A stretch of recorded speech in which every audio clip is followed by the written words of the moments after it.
Hey, welcome back to Tactics Talk with Guido, and thanks for tuning in. On this episode, we're going to talk about the carry. What exactly is a carry? A lot of people talk about it. They get onto the forums, they send in the replays, and they say, man, I carried this match. And you look at it and you're like, yeah, it's a pretty good match. Pretty good game, but I don't know if that's a carry. Your team did a lot, or you sat back and sniped, or you cleaned up a game that your team made winnable or something like that. But sometimes you're just pressing R and running things over. So let's look at an example of that. I'm here in my 65T, my AMX 65T Tier 8 French heavy tank on the new line. You can see it's a good setup.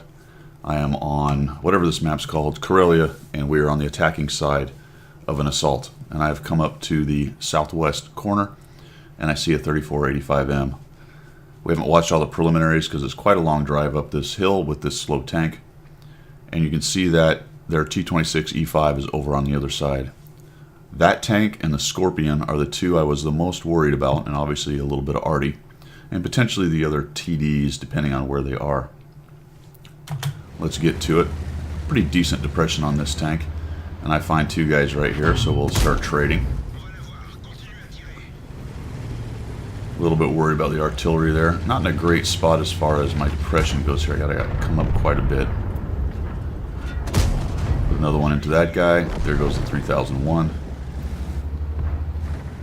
And the fight starts up on the northeast corner, northeast hill.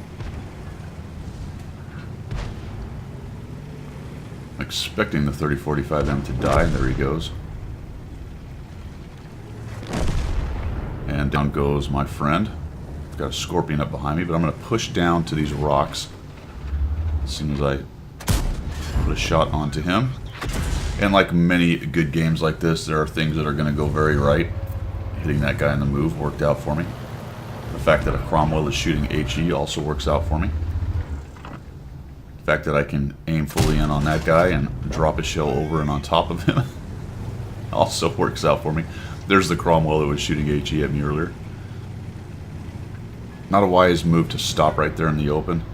Move up just a little bit so I get some of these rocks covering me, though not all. We'll drop that guy.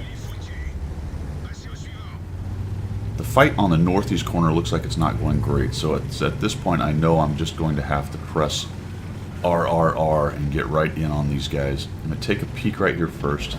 Anything shows up, I can shoot it. Nope, so let's just go ahead and dive down into this approach. This is a great way to get up and underneath them. I'm glad I was not spotted. At least they don't know I'm coming for the moment. They know I'm up on that hill, obviously. But they don't know I'm currently pushing forward. Fight's going okay up on the other side. They've taken a couple out. I find a Jackson. This is a pretty typical TD hiding spot right here in these rocks. It's not a great place to be at all. If you're unspotted, it's okay. But once you get spotted, you don't have a lot of options. Got out of my way just as I was about to fire. But I find better targets. There's that guy. Decent turret armor on this tank, especially if you're angled a bit like I was. Considered going after the M12. Probably should have.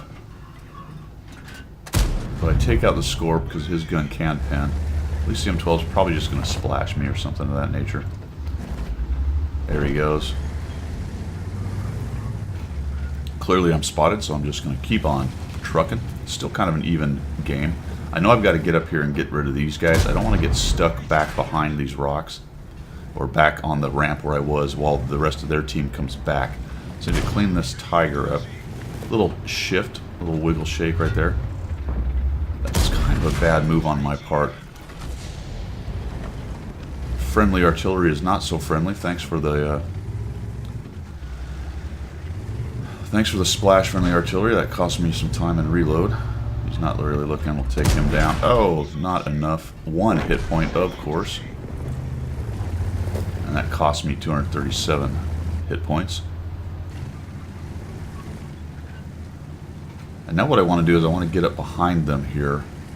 Again, trying to get past these rocks and past these open spots so that I can fight up on this corner, which is kind of where they fight from. That way I'm not stuck down below. 37's keeping the SU busy for the moment. Now the E25 can be definitely tricky for me to deal with. If he gets in underneath my gun, I can have a lot of trouble taking him down. So I'm a little bit worried on standoff with him, but it seems like he's running away for the moment. So I'm going to keep on pressing. And again, my team is not really winning right now. Obviously, I've won my side. There he is. So he's come back up, put a shot on him, and now I'm backing up because I need to maintain distance. And then he's coming at me, and now I'm backing up. So a little bit of a mistake right there. I'm a little bit worried. I don't think I'm going to reload in time. So I'll just let him go whiffing by. He doesn't use his speed brake right there to spin around. Otherwise, he might have got in underneath me. You see that I turn my hull and my gun, which allows me to spin around and get pointed at him. So a misplay by the E-25, and like I've talked about, most epic games like this are going to have multiple misplays by the enemy. Rarely do they play their best game while you play your best game and you come out with a result like this.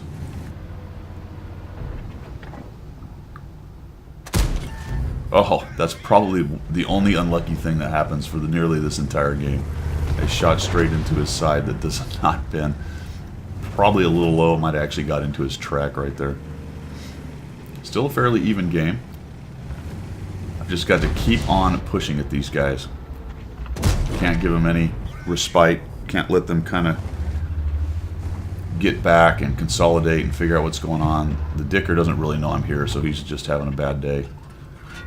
Right into the side of his superstructure.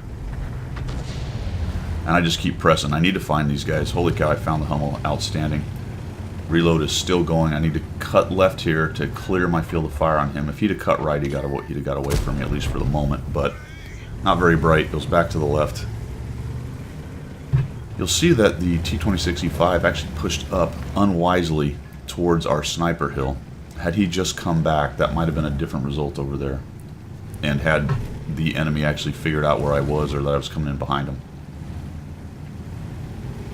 Coming at me with multiple guns, I'd have had trouble. This thing has a long reload.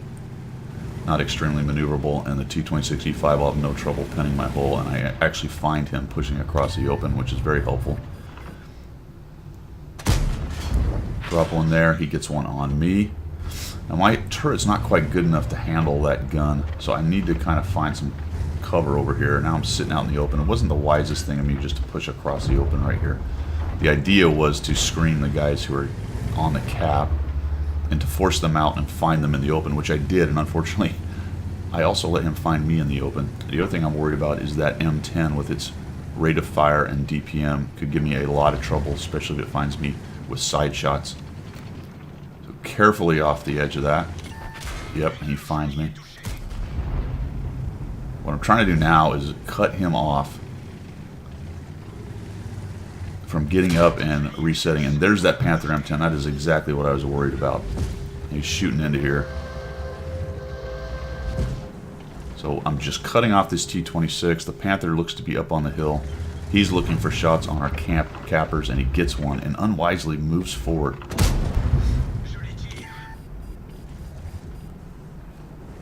You gotta reset. There he takes down the Scorpion G, who has no armor and no hope. Why they sat on the cap, I couldn't tell you.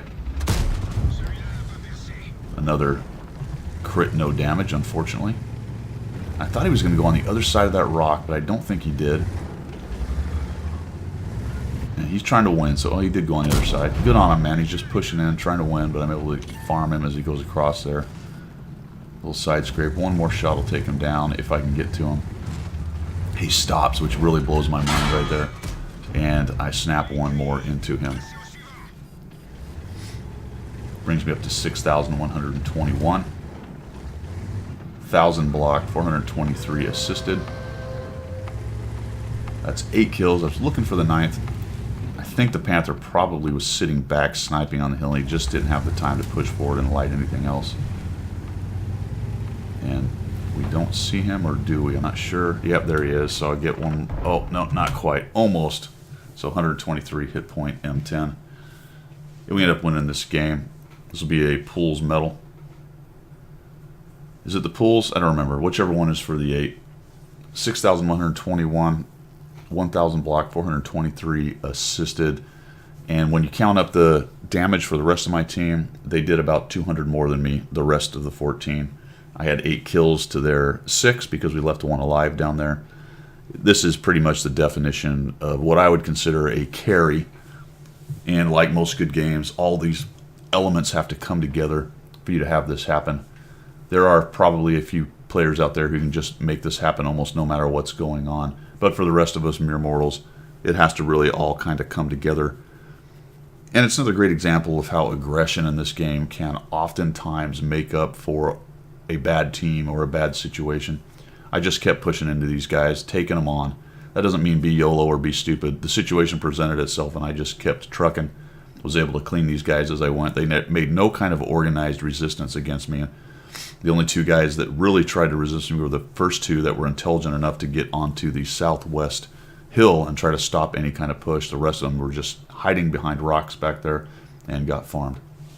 All right, guys, hope you liked what you saw. Hope you maybe learned a little something in there. If you did and you liked it, make sure you subscribe to the channel.